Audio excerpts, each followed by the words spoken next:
আসসালামু আলাইকুম। নতুন একটা ব্লগে আপনাদের স্বাগত জানাই। কেমন আছেন সবাই? আশা করি সবাই ভালো আছেন। আমরাও আল্লাহর রহমতে অনেক ভালো আছি। বন্ধ দিয়েছে আজকে শুক্রবার। এই যে খালামণির বাসায় গিয়েছি, খালামণি রুটি ভাজছে। রুটি ভাজা শেষ হলে এই যে আমরা খাচ্ছি বসে বসে। আমি, আমার দাদু, আমার বোন মিলে খাচ্ছি। আমি আর আমার বোন পাড়াপাড়ি করছিলাম একটা রুটি নিয়ে।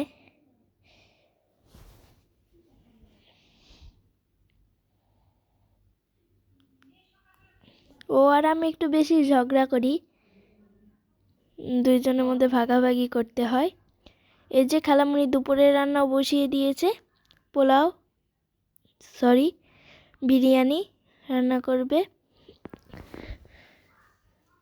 খালামণির বাসায় গেলে শুধু সারাদিন গোস্ত আর গোস্ত গোস্ত গোস্ত ছাড়া আর কিচ্ছুই খেতে পাই না।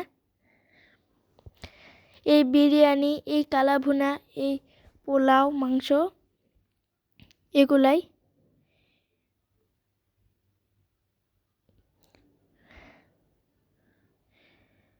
খালামণি মাংসটা বসিয়ে দিয়েছে।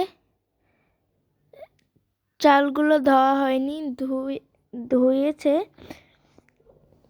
একটু আগে কাজের বুয়া এসে ধুয়ে দিয়ে গেল। এখন ওইগুলো আবার একটা পাত্রতে ঢালছে, ছাঁকনি দিয়ে ছেঁকে ওইটা আবার একটা বাটিতে রাখছে। ওই আর কি, একটা বললেই হয়।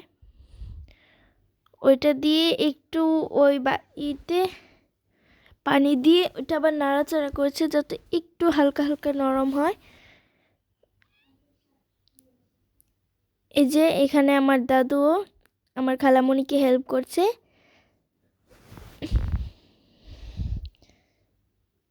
এই যে আমার খালামণি এটা এখন ঢেলে দিল। আমার খালামণির হাতে বিরিয়ানি এত মজা বলে আর বোঝাতে পারবো না। অনেক মজা হয় বিরিয়ানি, সেই সুন্দর করে রান্না করে। আপনারা আসবেন, আপনাদেরকেও একদিন খাওয়াবো।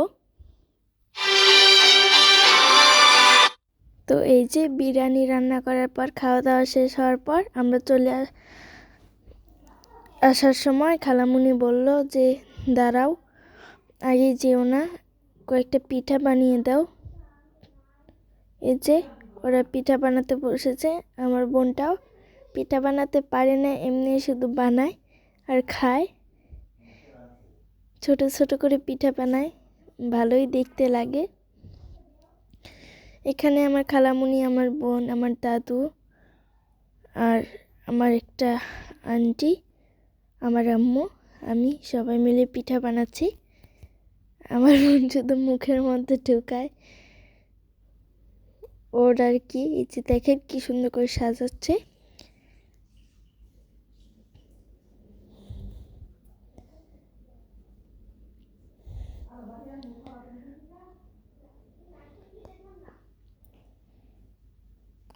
তো বানানো শেষ হওয়ার পরে এই যে চুলায় বসিয়ে দিয়েছে। তো আজকের মতো এই পর্যন্তই। আল্লাহ হাফেজ। আসসালাম।